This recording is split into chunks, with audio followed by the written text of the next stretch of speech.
The Hunting and Fishing Canterbury Rivers Race Series got underway today from the Rakaia huts in a river flowing brown and lumpy at around 200 cumecs.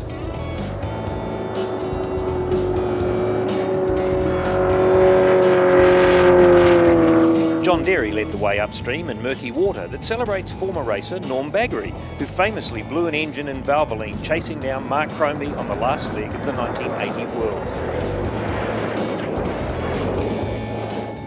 Today, though, was not a day for breaking records.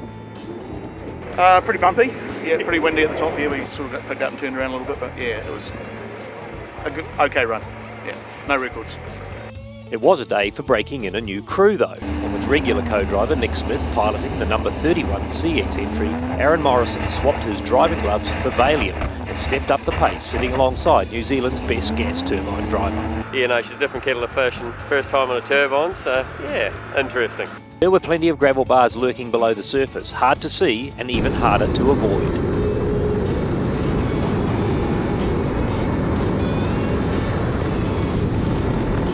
There was lots of gravel bars. They were every 100 metres or so there was a gravel bar you could run, but no, we had a good run up. Well, we touched a lot, but nothing slowed us up. It was a scorcher for Justin Hill, the CX entry hauling in the unlimited power of Kevin Hyde.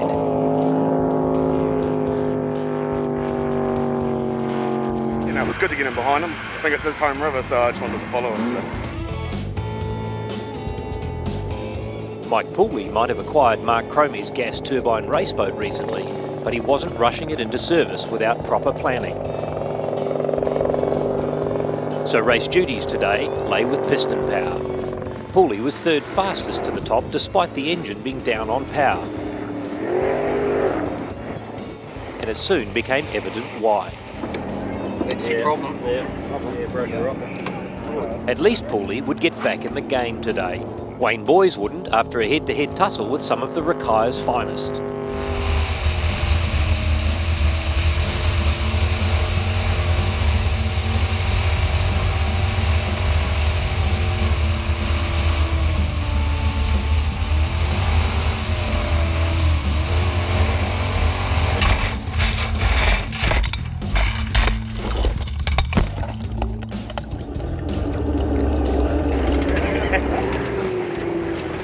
So we had a little bit mismothered in there, did we? Yeah, just got into a bit of just the wrong stream really.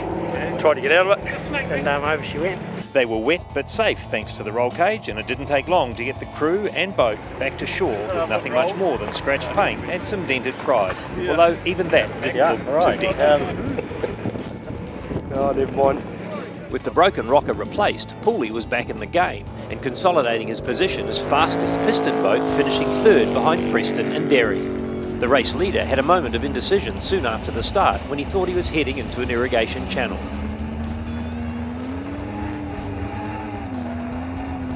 But still managed to head off the Southlander father and son duo.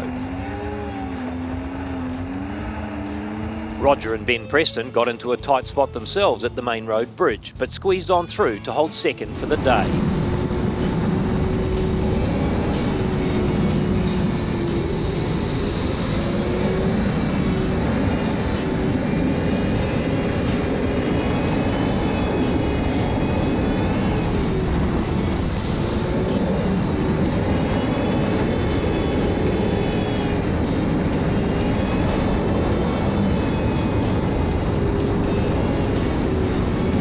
It was hardly a clean run for NZ1 though, the boat needing some urgent overnight plugging to stop the leaks after the constant contact with the river's rocks. But Derry was happy, winning both legs. Yeah, look, I don't know the overall times, but yeah, Roger charges pretty hard in this big white water and high wind, so his boat's probably a bit more suited in his driving style for sure, so we took it pretty gingerly up and down. But yeah, I think we've had a good clean run, and it looks like we may have taken some time out of them downstream as well, so we did certainly push pretty hard.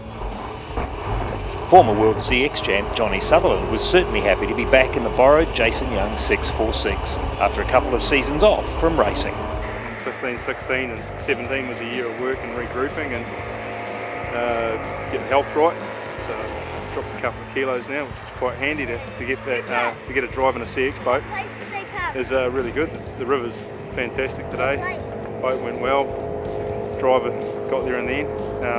But it's nice to be back in the saddle.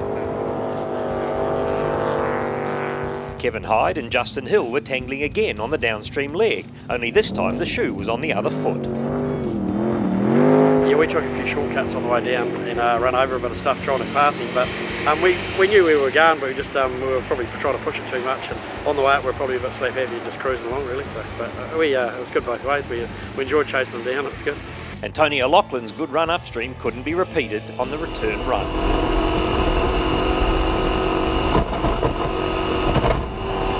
We smacked a bit of a bar and destroyed our grill and got a rock into the blade. Then we just were sucking air, decapitating. Day 2 of the Hunting and Fishing Canterbury Rivers Race Series continues at 10 AM Sunday on the Waimakariri.